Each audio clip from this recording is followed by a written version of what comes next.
Hi, I'm Sharon Schmiedel, and this semester I'll be teaching Upcycle from Old Book to Sketchbook. I'm doing this demo to introduce myself and give you a little better idea of how the upcoming course will run. This is a recording, but the class and all the classes will be taught live, so you'll be able to ask me questions right then as we go along. I'm looking forward to teaching it, and hopefully I'll see some of you there. Anyway, so I've been an artist since the old days, and I have my BFA from the Maryland Institute College of Art. I spent many years doing technical and medical illustration and graphics. And over the past 7-8 years, I've kind of switched to doing some teaching and keeping going with my own artwork. And whatever I do, I like to have it with art. I like it to be in a fun and playful approach. So I'm going to show you some of the sketchbooks I've created and kind of show you some supplies, and we'll get started. I also use 2 cameras to teach the class. So I'm going to switch now to the top-down view so you can kind of see things better. Okay, so this is probably the first sketchbook that I made, and I really had a lot of fun doing it. I really enjoyed working with fabrics on the covers. Then the inside, the thing that takes a little bit of time is cutting down your papers to size. You know, the typical novel size, if you look at it, it's typically about a 6. The papers would be about 6 by 9, which is what this is. So when you're looking for papers, you need them the full size, this size across. So for a small novel, the paper that you are wanting to put into the book would have to be at least a 9 by 12, because they'll all be folded in half.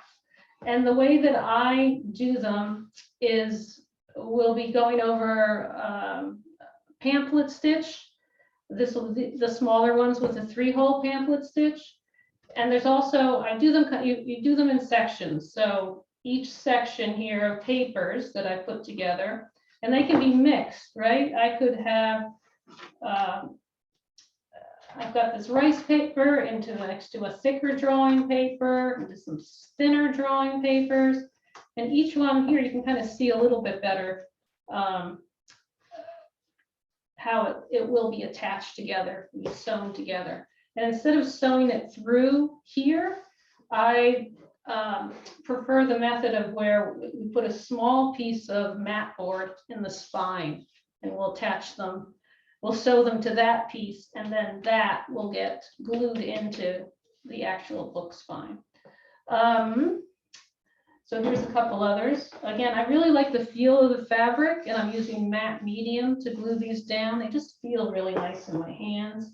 Here's one where I really decided, well, instead of doing fabric, which is some fabric here, but to do a collage with magazine items. And I just had a lot of fun with that. And one thing that was kind of interesting with this old book, and I did something slightly different with this,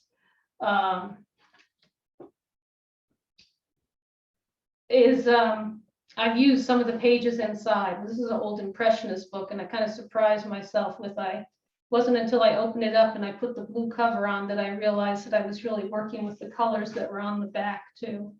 It didn't,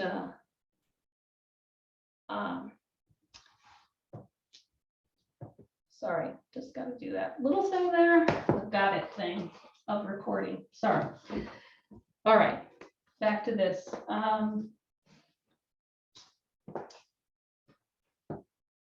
The other thing that I'd like to do with the books, besides just putting in pages, you know, your extra paper that you have around, you know, if you've had like pads of paper that just have, you know, a few sheets of them in, and also just older books that are, they have to be larger, you know, you have to have at least a 9 by 12 page for these small ones.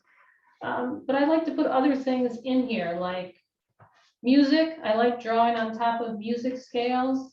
sometimes it's just more fun to draw on something that isn't, I'm looking for the maps. I've also put the maps. Here we go. That you're always not coming just to a white page to do that. So this class is going to have two components. I think if it was just making the books, sometimes parts of those can get a little bit tedious. And then I like to take a break and do something fun where we'll just do some fun studies. Here's my this sketchbook. I'll show you some of the pages in here.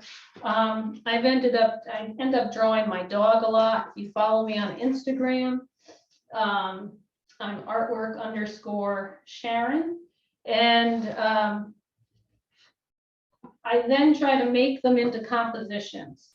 So I'll draw her live, and then I'll come back and I'll paint with this. So I'll go over different materials that we'll draw. I won't be making you draw your dogs unless you want to. But there's just a couple of things of the interior of the sketchbooks once I get going. A lot of them will start out just like this, and then I'll start coming back in and play with color and how can I make this the page spread work. I like to have fun with that. But we'll have drawing exercises on that component, but they're drawing exercises. They're not. I think it's not like journal. It's not a journaling exercise. So they're more about drawing and painting. There's no psychology stuff to what we'll be doing there. Okay, what else do I want to show you? Okay, so I wanted to show you some other ways that I've used the sketchbook. So we'll probably, and so these are the larger size sketchbooks. Again, you can ideally have at least one book of the larger size. But sometimes what I found is I have some art books that I really like, but there's only a couple images that I really like. So I'm also going to show you how to take out pages of the book and still keep its integrity so that the spine and everything still works. And then what I've done is I started collaging. I took out a number of pages, and then I started collaging so that on top of the paintings that I didn't like so much. And then it was very fun to kind of have in this sketchbook. I've got this wonderful Toulouse-Lautrec right here. These two are just gorgeous Toulouse-Lautrec. So here I like the Van Gogh. Here, the paintings that were here, I wasn't that crazy about. I'm hoping to do like a landscape on that. And then here's another way where this book, this is when I just started, and I'll show you the pages that I haven't worked on first. Let's to get an old book with some old black and white images, and I decided that I essentially would just take out some pages here and kind of respond to the images, or just start drawing things. And this was just a lot of fun too. This is something we can also try. So, taking black and whites, and then this was a thing of figurines, and then I just kind of played with it there. Here, this was the initial start of thinking, well, I do like to, this would be a still life book, and I'll draw the still lifes, paint the still lifes. This one's kind of fun. I like this one too. Then I decided there's a few more still lifes coming. And then I decided to go ahead and throw in some playing with some portraiture. This was a workshop that I was taking. I always like to keep taking workshops just to learn more myself. Just expand my horizon. And I'm looking for this one. This one, the last one I did that I liked. So, many ways to make old books a sketchbook, whether, depending on how much energy you want to put into that. So, the next thing I wanted to show you is I'm going to put these aside, show you some of the supplies. So you want to have a couple old novel books because we'll be taking out, when they're older, that this, if this is loose, that's a little bit more ideal. This isn't too bad. When there's, you'll be able to tell in some books it's very tight and that's a little tougher, but we'll be cutting this out, taking this section out for the ones where we're going to replace it with numerous pages, like in my first book. Fabrics, you know, whatever you've kind of got around that's scrap. Sometimes I think these, I did end up at one point getting on Amazon, just a packet of a couple of them. You don't need large pieces. You know, essentially a little larger than what your largest cover is works. Let me bring down these supplies. It's good to have some artist tape or wasabi tape. Thread for sewing in between. Where's that? So you want to have something that's thicker. I believe this is either called button or carpet thread, I think, but you can also use embroidery floss. I found this is better. You just want something that's thicker and stronger than typical sewing thread. That's a little too thin. Wait, I've got a supply list here, so let me keep going with that. All right. An important tool to have is the X-Acto knife. This is one we'll be using to we're going to have to punch holes.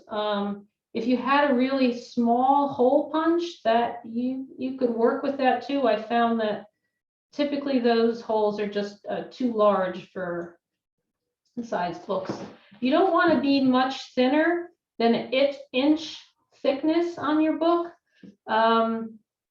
And textbooks are something that can work well. They usually have a thicker spine. You don't need this. I have it handy. It's an awl. You could kind of just use a chopstick, or if you had anything with kind of a thin round piece. You'll need a darning needle. Again, you just want something a little bit thicker than your typical sewing needle. Have a bunch of clamps. It doesn't have to be these types of binder clamps, but to hold things in place. Got a pair of tweezers. That's good to have handy. But this is about, if you ever, this is like a scrap piece of mat board. This would probably get me through all the books that I have here. If you don't have any handy, small pieces like this, a frame shop would probably be happy. These are kind of small. I don't think they do much with that. This is important to have, is some matte medium. If you use gloss medium, that's what you have. That's okay. I don't necessarily like the shiny finish, but that's your call. But you will need matte medium. I like the Utrecht brand. Golden is also very good, and Liquitex is fine also. Let's see, other supplies. Magazines with color images, and anything that you've kind of collected for collage. For a lot of the gluing, I'm using, you're going to need at least like a 1-inch flat brush. I find that's pretty much a good size. Much smaller and it's going to take too long, but you could go a little bit larger, but I wouldn't go huge with that. And then the last thing I'm going to show you are just some of the drawing supplies for things for the drawing and painting exercises we'll play with. Now, first off, you can, for working inside the books, you can use with, whatever you want. A couple of favorite of my drawing materials. I've got this table at the wrong height now. Sorry about that. That's much easier for me. Okay. I like a fountain pen. This is a Pentel pocket brush that has a really nice, let me get a piece of paper.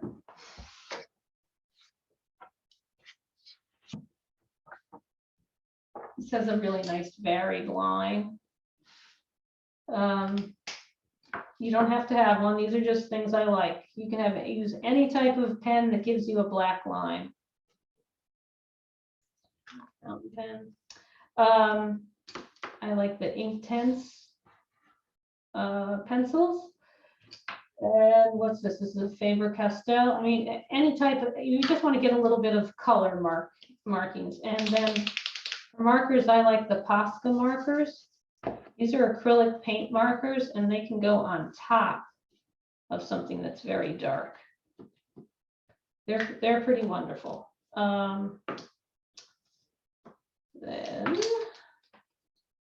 you can use whatever you have for drawing materials. Those are just some of my favorite things. For painting inside lately, I've been working with gouache and acrylic gouache. But if you've got acrylic paint, it's going to be just fine for the exercises. You don't need to go crazy on that stuff. And brushes, use what you like. I always like you to have some type of like larger brush, like this is like a 12 round. That's good. And lately I have like this slightly angled brush, which I'm forgetting the name of. I think it's just called an angle brush. And this is a small filberts flat. This angled one is what? 10 millimeter. Tape is covering the size that we probably want. That is it for about what you'll, for things that are inside, drawing and doing loads of drawing and painting, and also collage inside there. Again, you've got any of your images that you've got for collage, you already will have the matte medium. That's great. Ruler is important too. A 12 inch is fine. I just find that this is more convenient. Oh, and the other thing, the papers that if you have pads of paper, just a reminder, like, so this is a 9x12 book. So these papers will work fine for the smaller book, but measure the larger book that you have. For mine, most of mine were fitting okay with it's actually the 14x17 was the other size pad that I need. But watercolor paper, you might have sheets of that. That can also work in there, and you can certainly work with larger sheets of paper. It's just that they need to be at least 9x12 in size for the smaller books, and I think it was around 14x17 for the larger books. Anyway, let me switch back to the other view. And anyway, so thank you for checking out this video. And I've been teaching at the Guilford Art Center for a number of years now, and I've been doing mainly drawing and painting classes there, watercolor. To be more specific, we've done a lot with watercolor. A lot of students have liked that.